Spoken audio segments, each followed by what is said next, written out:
Blimey!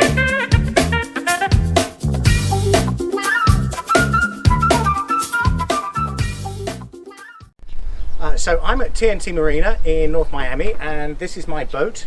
She's a Princess V48, and in 2 days we are going to embark on a journey that takes us 2,000 miles to do the first half of the Great Loop. As I said, she's a Princess built in England, in Plymouth. She was built in 2006. She's powered by very large twin diesels. Very heavy, very strong boat, built like a tank. That doesn't mean that she's unsinkable, because by any standard she certainly is. But we're going to be able to do the trip pretty quick. Normally people take 3, 4, 5, 6 months to do this kind of trip. So we're going to stop at some great places. We're going to have time-lapse videos. We've also got drone videos we're going to be introducing where we can. And we're going to be touring and showing you the wonderful places we're going to stop at.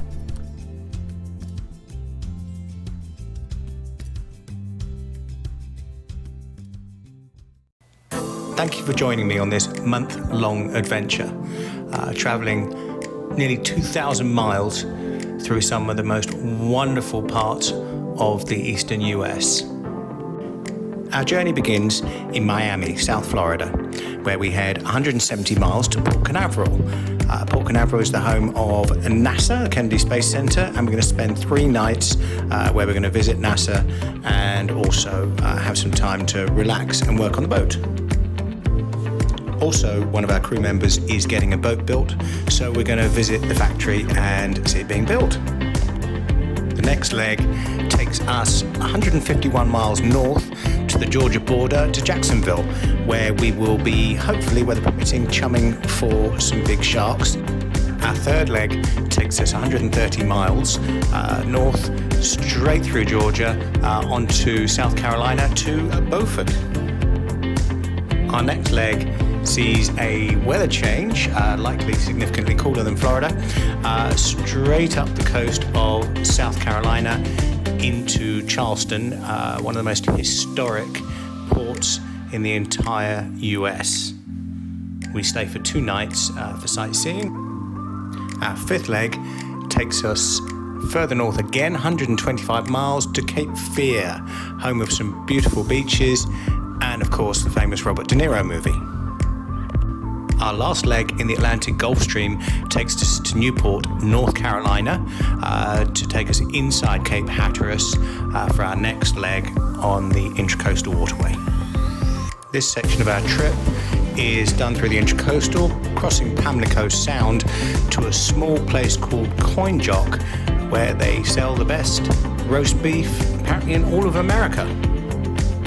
Our next leg is an easy 50 miles straight into Norfolk, Virginia, home of the US Navy and, of course, the World War II warship, the USS Wisconsin, for 2 nights of sightseeing. The next section is a 125-mile run past the mighty Potomac, entrance to Washington, D.C., to Annapolis in Maryland, which is home of the famous Naval Academy, where we're going to spend 2 nights. And now things get more exciting as we head out back into the ocean, into the Labrador Current, much colder water, to the Golden Nugget Casino at Atlantic City. And now for me, the epic highlight of the trip, 110 miles up the Jersey Shore, straight into New York, New York, past Lady Liberty.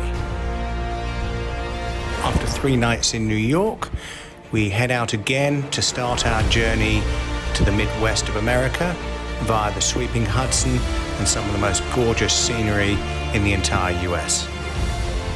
Our last part of the Hudson takes us 65 miles past the West Point Academy into Albany, New York, where we stop for 2 nights and wait for the Erie Canal system to open for its first day of spring. The next leg of the trip will take us 5 or 6 days, skirts the border of Canada, and takes us through 57 locks to Buffalo at the far end of New York on Lake Erie.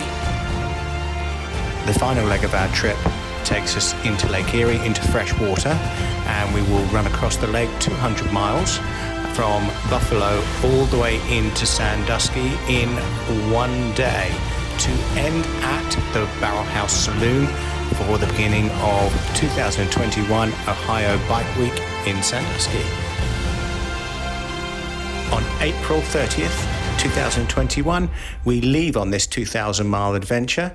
I hope you're going to enjoy me for the month, visiting some of the coolest places in the entire US.